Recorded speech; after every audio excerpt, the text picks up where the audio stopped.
안녕하세요. 플러그인 큐티 채널입니다. 오늘 7월 26일 수요일이고요. 사도행전 15장 1절에서 11절 말씀입니다. 여러분, 이 수리아 안디옥에서 이 사도 바울하고 바나바가 거기에 거처하면서 이 1차 전도 여행을 가기 전에도 1년 동안 거기서 있었죠.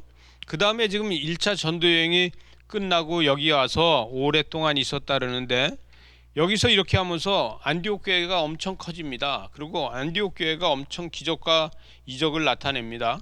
그런데 여기 오늘 1절 15장 1절 말씀에서 보면 어떤 사람이 유대로부터 내려와서 형제들에게 가르치되 너희가 모세의 법대로 할례를 받지 아니하면 능히 구원을 받지 못한다, 이렇게 이야기합니다.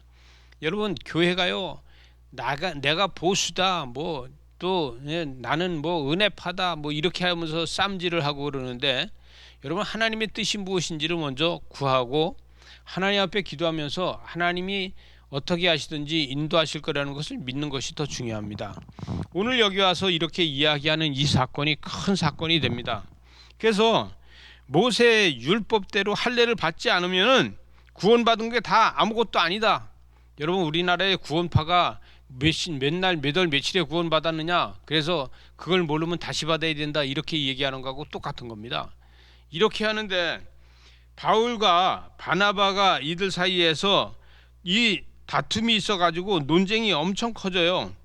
그래서 이 논쟁이 엄청 커져가지고 이거 안 되겠다, 그래서 바울과 바나바가 일어나서 그 중에 몇 사람들을 데리고서 예루살렘으로 사도와 장로들한테로 갑니다. 그래서 예루살렘으로 가요. 예루살렘에 가서 우리가 지금 안디옥 교회에서 큰 문제가 생겼다. 어떤 문제가 생겼느냐?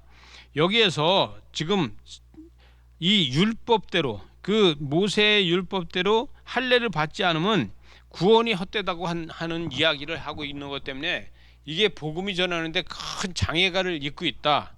무슨 얘기냐?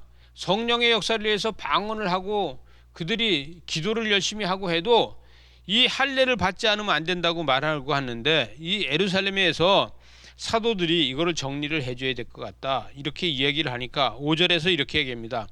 바리새파 중에 어떤 믿는 사람이 일어나서 말하되 이방인에게 할례를 행하고 모세의 법을 지키게 명령해서 그를 마땅히 하다, 그렇게 해야지 마땅하다는 거예요. 그러면요, 지금까지 이 바울이 1차 전도 여행을 다니면서 그가요, 이 1차 전도 여행에서 구브로로다 해서 밤빌리아로 해서 갈라디아로 해서 이 길리기아로 해서 이렇게 다니면서 복음을 전한 게 이게 다 헛된 겁니다. 다시 다니면서 전부 가위 갖고 다니면서 할례를 해줘야 돼요. 여러분, 이게 말이 됩니까? 그래서 난리가 난 거예요.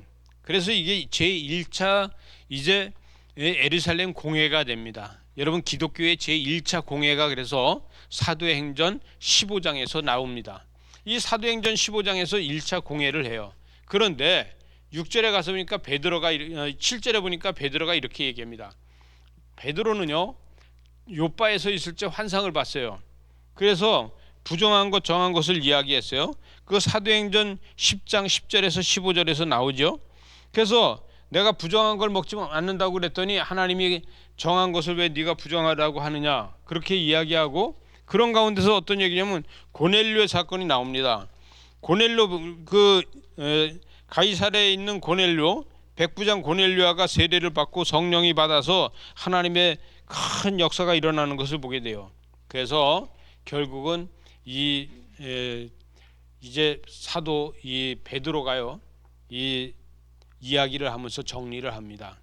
그래서 이방인에게 어떻게 이런 거를 다 지키냐 그러냐, 우리도 못 지키고 우리 조상들도 지키지 못한 것을 어떻게 그들 보고 지키라 그러냐, 그건 말이 안 된다. 그러니 하나님이 이방인들도 예수를 믿고 구원받고 세례를 받으면은 그것도 가한 줄을 알아야 된다, 이렇게 정리를 하는 것이죠.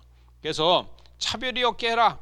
8절에 보니까 또 마음에 아시는 하나님이 우리에게 이같이 하셔서 성령을 주어 증언하게 하고 믿음으로 그들의 마음을 깨끗하게 하고 그들이 우리와 차별이 없게 해야 된다. 왜?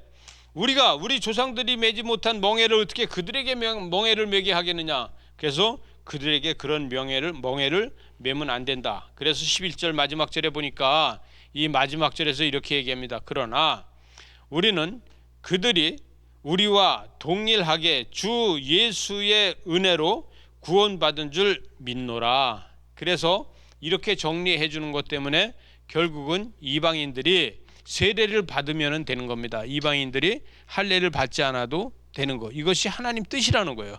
왜? 베드로는 그것을 환상으로 봤으니까. 여러분, 율법에 매여서 율법만 가지고 자기가 율법만 가지고 있다면 아직은 은혜를 모르는 사람입니다.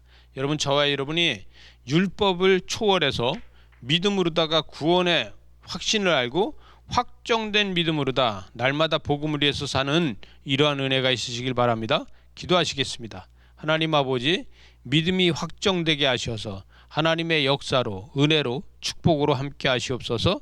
예수님 이름으로 기도드리옵나이다. 아멘.